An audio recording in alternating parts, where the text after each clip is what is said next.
White man chokes black female Zeldin supporter.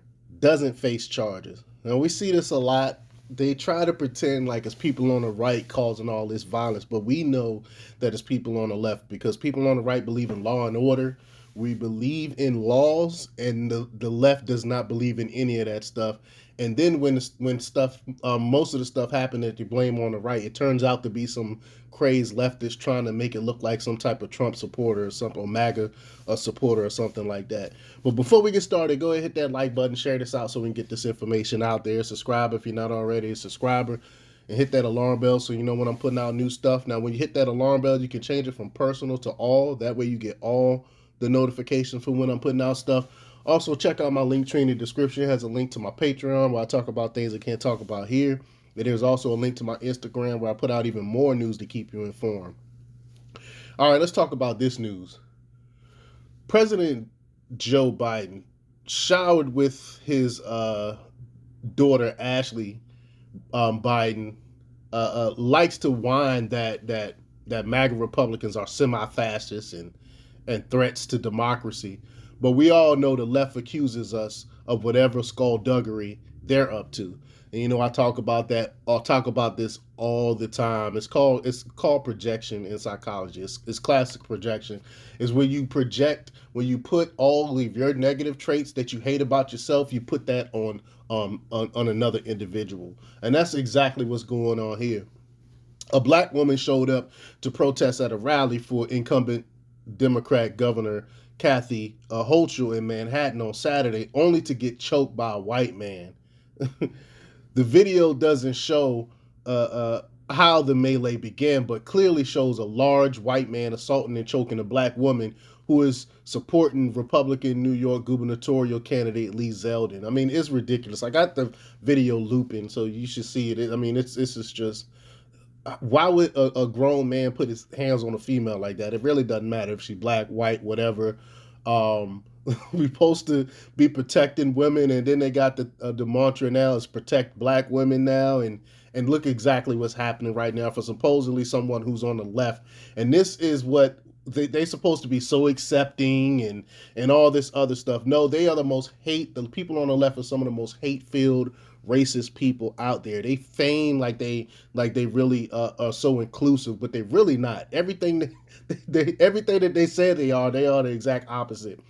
But Hochul appears to have cheered on the assault from stage. Quote, "You can deny science, you can deny those who seek to vote, you can deny an election like those individuals," Hochul screeched from the stage, referring to the counter-protesters, one of whom was being assaulted. "And we say hell no," she says. The woman was walked to an ambulance for medical treatment. Appallingly, the man was not arrested. Of course not. A lot of these people aren't being arrested when this stuff happens. And here's a closer look. Hopefully, New Yorkers are truly opposed to violent racism and identify this miscreant.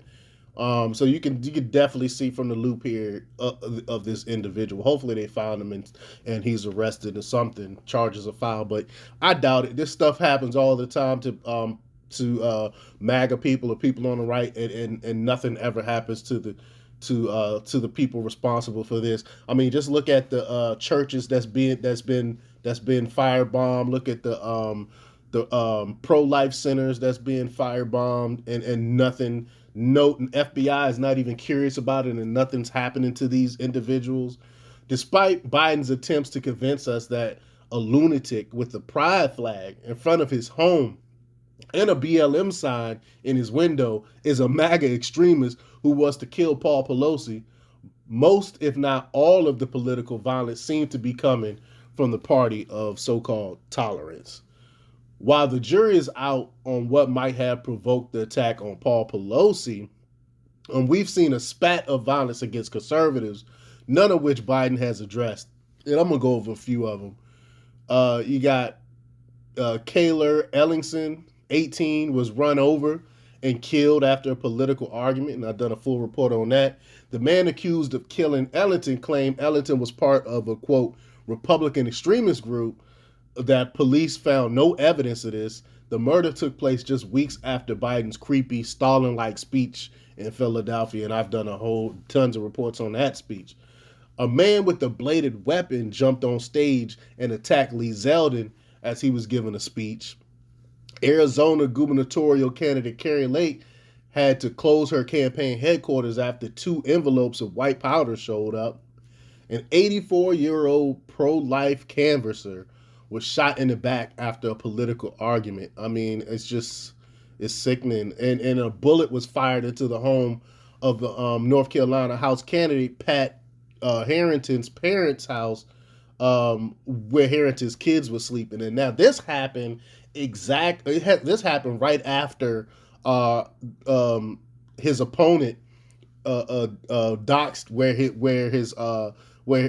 his parents lived. They thought they basically doxed the guy, and right after the ad that doxed him came out, that's when the shooting happened. And the only reason the FBI went in to investigate this, it went a month of no one even heard about this case. And then right after Paul Pelosi was attacked, that's when the FBI decided, oh, like wait, we got to go in and maybe we got to do some investigation of this, because it will look bad if we don't do investigation of this and we do some investigation of what's going on with Paul Pelosi. I mean, the FBI is despicable.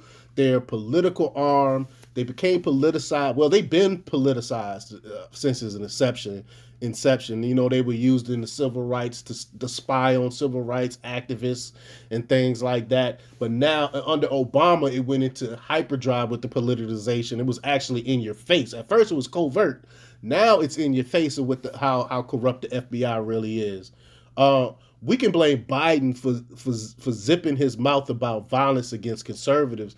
He and the Democrats have been trying fruitlessly to convince the nation that MAGA Republicans are the problem, despite the mountain of evidence suggesting otherwise. Why wouldn't liberals attack conservatives? We watch Antifa and BLM. Sally Bowles burned the country near impunity. I mean, it was ridiculous. That was the real insurrection there. Almost half the arrestees had their federal charges dropped. Compliments of blue collar Joe Biden, and of course, remember how what's her name, the vice president Harris, Kamala Harris, she was actually telling people to go put money into this fund to help release these individuals. What do Marxists have to lose at this point? I mean, they already know the red wave is coming, so they want to cause as much destruction as possible. But let me know what you think. Leave your comments down below. Like, share, and subscribe, and check out democrepublics.com for the latest in news. Until next time, peace.